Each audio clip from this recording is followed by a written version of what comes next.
Cinderella का जादुई makeup. Khushipur गांव में सिंड्रेला अपने माता पिता के साथ रहती थी। सिंड्रेला बचपन से ही दिखने में बहुत ही खूबसूरत थी। उसकी खूबसूरती का हर कोई तारीफ किया करता था। सिंड्रेला, आज तो तू बड़ी चमक रही है। आखिर ऐसा क्या लगाती हो तुम अपने चेहरे पर? हमें भी बता दो। सलोनी, मैं अपने चेहरे पर कुछ नहीं लगाती, बस गुलाब जल से चेहरा साफ कर लेती हूँ। चल झूठी, ऐसा हो ही नहीं सकता कि तू बिना मेकअप और बिना कुछ लगाए इतनी सुंदर दिखे। वैसे तुझसे एक बात कहूँ? हाँ बोल। तू इतनी सुंदर दिखती है, तेरे नैन नक्श भी अच्छे हैं, तो फिल्मों में क्यों नहीं ट्राई करती? यार, कौन फालतू के इन सब कामों में पड़े? तुझे तो पता है फिल्मों में काम करने के लिए ऊंची पहुंच होनी चाहिए, और हमारा तो बॉलीवुड से दूर तक कोई नाता ही नहीं है। दोनों सहेलियां आपस में ये बात कर ही रही थी, तभी वहाँ रिंकी एक मैगजीन हाथ में लिए आती है। तो तुम लोग यहाँ बैठी हो, मैं कब से तुम दोनों को ढूंढ रही हूँ। क्या हुआ और इतना हाफ क्यों रही है? अरे ये देखो मैगजीन, 2 दिन बाद हमारे गांव में ब्यूटी कंपटीशन होने वाला है, और जो इस कंपटीशन को जीतेगा उसे मिलेगा पूरे 50,000 रुपए और बॉलीवुड में काम करने का मौका। है ना मजे की बात? क्या कहती हो सिंड्रेला? हमारे इस पूरे गांव में तुझसे सुंदर कोई नहीं। तुझे इस कंपटीशन में जरूर हिस्सा लेना चाहिए। पर मैं कैसे? मुझे तो मेकअप करना आता ही नहीं है। सिंड्रेला, तुम्हें मेकअप की कोई जरूरत नहीं। तुम बिना मेकअप के बहुत खूबसूरत हो, और देखना इस कंपटीशन को तुम ही जीतोगी। अब चलो तैयार हो जाओ।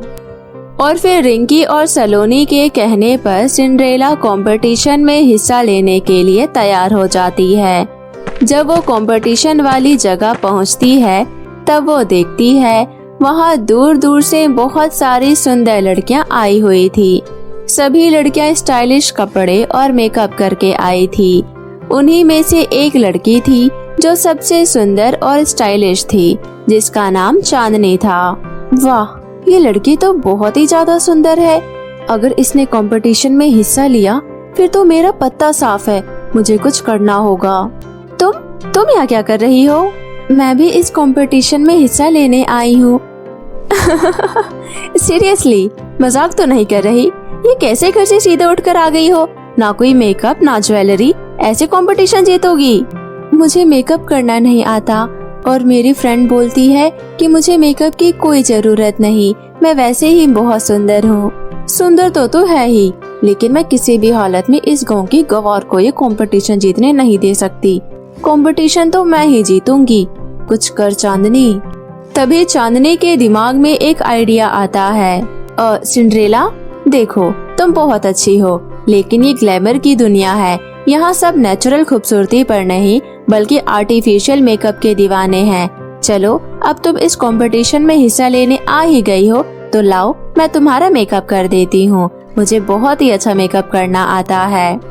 इतना बोलकर चांदनी सिंड्रेला के चेहरे पर खराब केमिकल का लेप लगा देती है।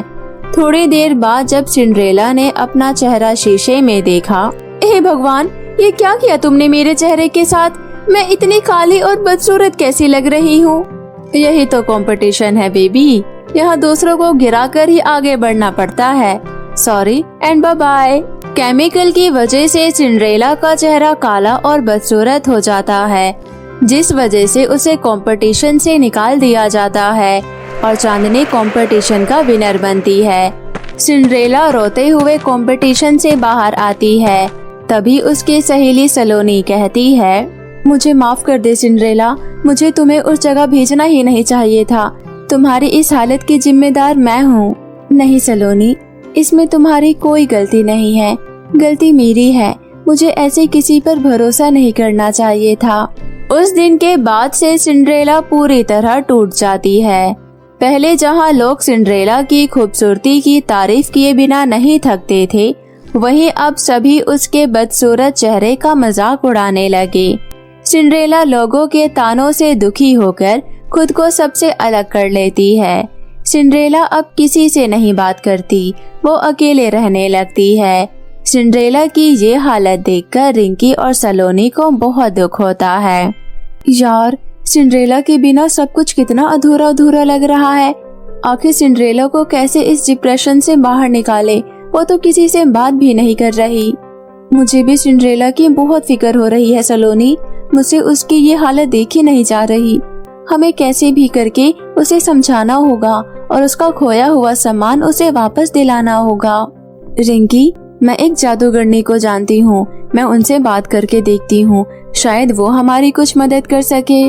और फिर सलोनी और रिंकी जादूगरनी के पास जाती है और उसे सिंड्रेला के बारे में सब कुछ बताती है। प्लीज जादूगरनी जी, कोई तो उपाय बताइए जिससे सिंड्रेला की खोई हुई खूबसूरती उसे वापस मिल जाए। ये लो, ये एक जादुई मेकअप है। इस मेकअप को अपनी सहेली के फेस पर लगा देना। इसे लगाते ही वो पहले से और भी ज्यादा खूबसूरत हो जाएगी। रिंकी और सलोनी जादूगरनी का धन्यवाद कर उस मेकअप किट को लाकर सिंड्रेला को दे देती है। सिंड्रेला, अब अपने आंसू पोंछ लो, तुम्हारे बुरे दिन अब खत्म हो गए। ये देखो, हम तुम्हारे लिए क्या लेकर आए हैं। ये तो मेकअप किट है। मुझे अब दुनिया की कोई भी मेकअप किट पहले जैसे नहीं बना सकती। प्लीज तुम इसे यहाँ से ले जाओ। सिंड्रेला, ये मामूली मेकअप नहीं बल्कि जादुई मेकअप किट है। इसे लगाते ही तुम पहले से और भी ज्यादा सुंदर हो जाओगी। और फिर सिंड्रेला सलोनी और रिंकी के कहने पर उस मेकअप को लगाती है। मेकअप लगाते ही एक तेज रोशनी होती है और सिंड्रेला पहले की तरह ही खूबसूरत हो जाती है। वाह, मैं तो सचमुच पहले की तरह दिखने लग गई। तुम लोगों का बहुत बहुत धन्यवाद। तुम लोगों ने मुझे मेरा खोया हुआ रूप दिलाकर मुझ पर बहुत बड़ा एहसान किया है। बस बस, अब ये सब बोलकर हमें पराया मत करो। आखिर हम तुम्हारे अपने हैं। सिंड्रेला, कल हमारे गांव में विश्व स्तरीय ब्यूटी कंपटीशन है और तुम्हें उस कंपटीशन में हमारे लिए हिस्सा लेना है। देखो, अब मना मत करना। मैं चाहती हूँ तुम इस कंपटीशन में भाग लो और इसे जीतो और हमारे गांव का नाम रोशन करो। और हमें पूरा यकीन है तुम जरूर जीतोगी। अपनी सहेलियों के कहने पर सिंड्रेला एक बार फिर विश्व स्तरीय ब्यूटी कंपटीशन में भाग लेती है। सिंड्रेला की खूबसूरती को देखकर हर कोई उसकी खूबसूरती की खूब तारीफ करते हैं और सिंड्रेला उस कंपटीशन को जीतकर विश्व सुंदरी का खिताब अपने नाम करती है। सिंड्रेला बहुत खुश होती है। अब उसके पास किसी भी चीज की कोई कमी नहीं थी। वो अब विश्व सुंदरी बन गई थी। सिंड्रेला जब अपने ऑफिस में होती है तभी चांदनी उसके ऑफिस में आती है। सिंड्रेला, मुझे माफ कर दो, मैंने तुम्हारे साथ बहुत गलत किया। उस दिन मेरे लिए वो कंपटीशन जीतना बहुत ही जरूरी था क्योंकि मुझे मेरी माँ के इलाज के लिए 50,000 रुपए की जरूरत थी जो मुझे उस कंपटीशन को जीतने से मिली। मैं जानती हूँ मेरा तरीका बहुत गलत था, लेकिन मेरे पास और कोई ऑप्शन नहीं था। प्लीज मेरी बहन, मुझे माफ कर दो। कोई बात नहीं चांदनी, अच्छाई के लिए किया गया बुराई बुराई नहीं होता और मैं पिछली सारी बातों को भुला चुकी हूँ। तुम भी भूल जाओ। मेरे मन में तुम्हारे लिए कोई शिकायत नहीं है। तो मेरे प्यारे दोस्तों, कैसी लगी आपको मेरी ये कहानी, मुझे कमेंट करके जरूर बताएं और इसे अपने दोस्तों के साथ भी शेयर करें। और हाँ दोस्तों, अगर आपने अब तक मेरे चैनल को सब्सक्राइब नहीं किया है तो जल्दी से नीचे लाल बटन दबाकर अभी सब्सक्राइब कर ले। तो मिलती हूँ मैं आप सभी से फिर किसी नई कहानी के साथ। तब तक आप अपना ध्यान रखें। बाय बाय दोस्तों।